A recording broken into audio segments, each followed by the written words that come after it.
appearance at the Masters. That victory earlier this year at Torrey Pines. Nearly didn't play and went.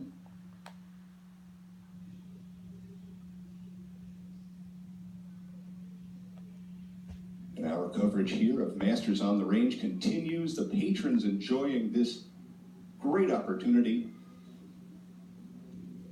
to watch these players prepare. And one of them they get to watch, Jason Day, who has recently joined us here at the practice facility. Already has some winning blood this year. He's feeling better about his game.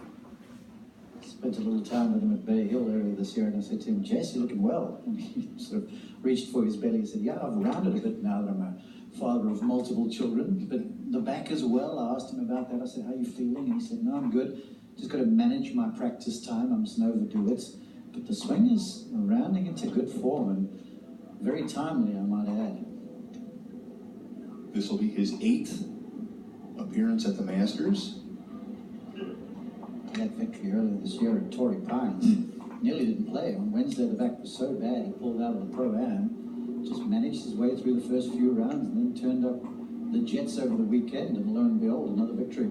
Well, no one has ever doubted the talent of Jason Day. It's always been more about health and how his body is holding up. He's had some issues with the back and with the thumb and vertigo. There's been a lot of issues that Jason has had to come over throughout his career, but he seems healthy at the moment. A lot more than someone in their 20s would ever have to deal with, certainly. He's very attuned to his body, and I think we can't overlook the fact that just a little while ago he had to put the clubs aside for a little while because his mom was very, very ill, and the emotional toil and the emotional burden that can place on one is so important. And you know, Bobby, as a competitor, just anything gets in that space that Bob Jones called the narrowest fairway in the game, those few inches between your ears, anything creeps in there and that golf swing will tend to go haywire in a hurry. Well, right you are, Mark. You have to play this game clear-minded. There's nothing quite like it. I remember years ago speaking to Earl Hershiser about this, the great pitcher for the Dodgers, and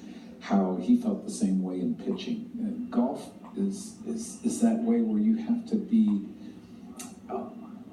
just in a great state of mind to play at your best. Last year in the Masters, Jason finished in a tie for 22nd. As we watch the great graphics here with our Masters on the Range team. 180 yards, that would be about a 3-wood for me.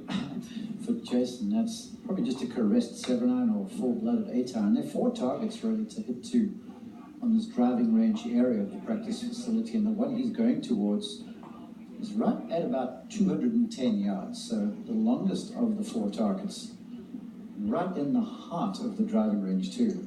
And as we take a closer look at Jason, it's nice to watch how he relaxes, he wiggles, he's not stiff and tight over the golf ball. He always kind of gets loose. You see some little wiggles and movement, and I think more players should adopt that style. It's like we were talking about earlier. You can see great load there as he starts his downswing. He also has an explosive lower body that delivers that lagging club through the ball. Beautiful. I just love how that right arm functions through contact and follows the body, as you point out, but then through impact, it puts a punch into the back of the golf ball that is palpable. He really unloads and extends that right side through contact. And that's a result of centrifugal force, the inner rotation creating the outward forces that allows the arms to do that. We see some gentle breezes picking up here, and of course wind is always a part of the story during Masters Week. One of the challenging forces that these players have to face. Jason hits the ball over the wind. He hits it so high. He does. He puts it a mile in the air. There's a 7-iron that's launched at 138 miles an hour, going. By the way, 9 yards. By the way, that's an 8-iron at 209 209 yards. That is unbelievable. Folks, do not try that at home, but it is fun to watch these best players in the world get distances which many of us are just not familiar with. Maybe he switched clubs on the sly over there. He was hitting 8-7 irons, pardon me, just short of that green. Maybe It looks more like a 6 iron to me. Yeah, that was a quick one. Come on, you're ruining our story. He's like, yeah, watch me a decking. I'm about to hit the 7 iron, 340 for you now. New clubs. New golf ball. Not too young. I'm taking a look at Jason Day's club setup. In the background there.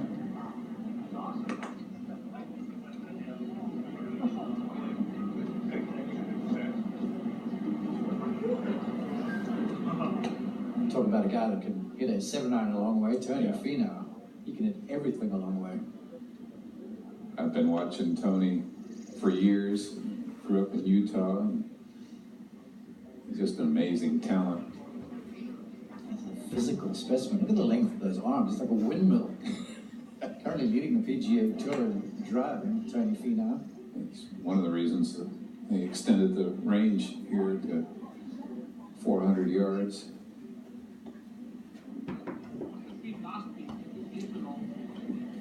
Remember the years when John Daly used to come here at the old practice facility and they had to keep getting the net higher and higher because Daly kept exploding balls into Washington. Well, the tournament range here measures 400 yards long. So Tony's averaging 321, so we're safe for a I think we're while. okay. It depends on the wind.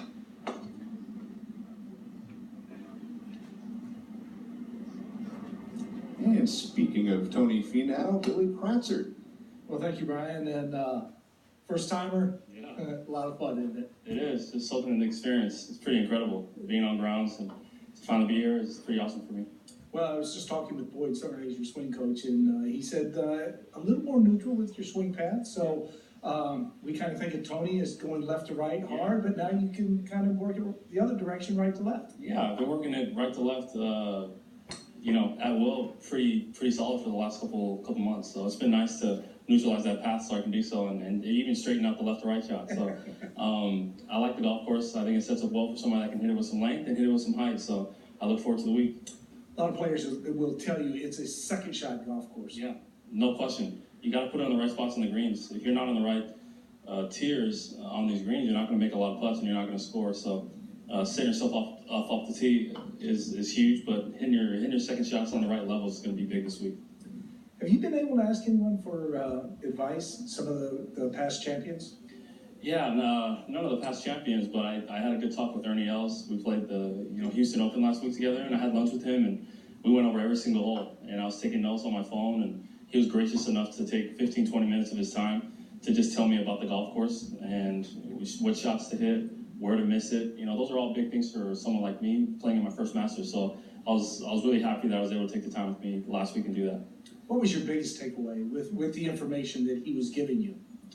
Yeah, just the sides of the holes you have to miss on. Wherever the flag is, you gotta give yourself, the opportunity on the opposite side of the hole. So, keep the ball below the hole, I think is a huge part. And missing it on the opposite side, pins on the right. Just make sure you don't miss it to the right. You gotta miss it to the left. So, those are big keys. Obviously you gotta score this week. But there's a lot to take in. But on the golf course, I think it sets up pretty well for me, and I just look forward to getting out there and competing. How's the putter? Yeah, the putter's great. I've got it for about 8 months now, and I've been rolling it nicely. So you're gonna need that club this week, no question. Well, I know you're anxious to get back out there. Thanks for the time, Tony. You're welcome. Thanks. Okay, appreciate it. Thanks. Tony Finau, one of those guys with the club head speed to really do himself some favors off the tee here at Augusta. We talk about the second shot, but hitting at 321 off the tee gives you a nice club into these complexes. And Rory McIlroy makes his way to the practice facility. Check out those kicks, brother. Wow, that is some flash. Uh-huh. Look at that.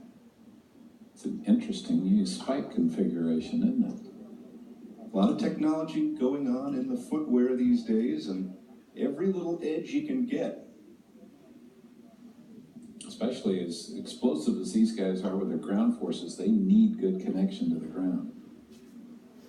Remember, one of the big storylines heading into this week is Rory McIlroy and whether or not he can complete the career Grand Slam. That would be an incredible feat for an incredible player. We see his activity in last year's majors there.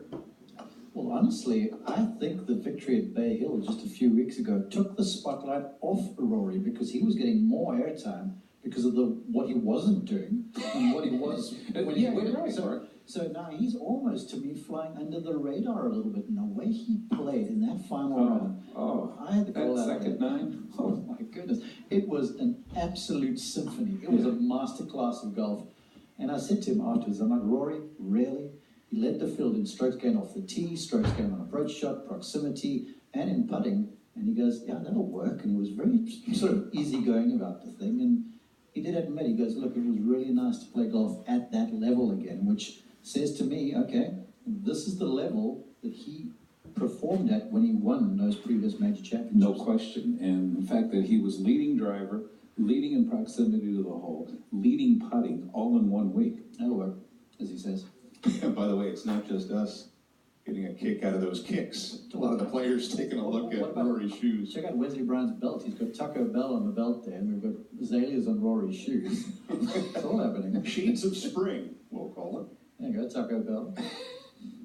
Speak with Wesley. I said, are you serious about the Taco Bell thing? He goes, buddy, after every round I go in there and he talks about, he's got this order basically on tape. Loves it.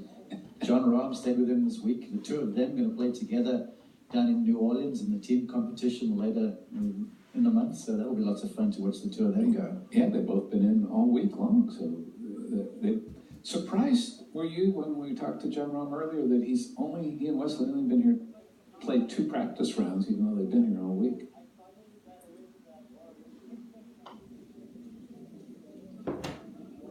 McIlroy was here already early in the morning. You see the sunrise just coming up, 8:25.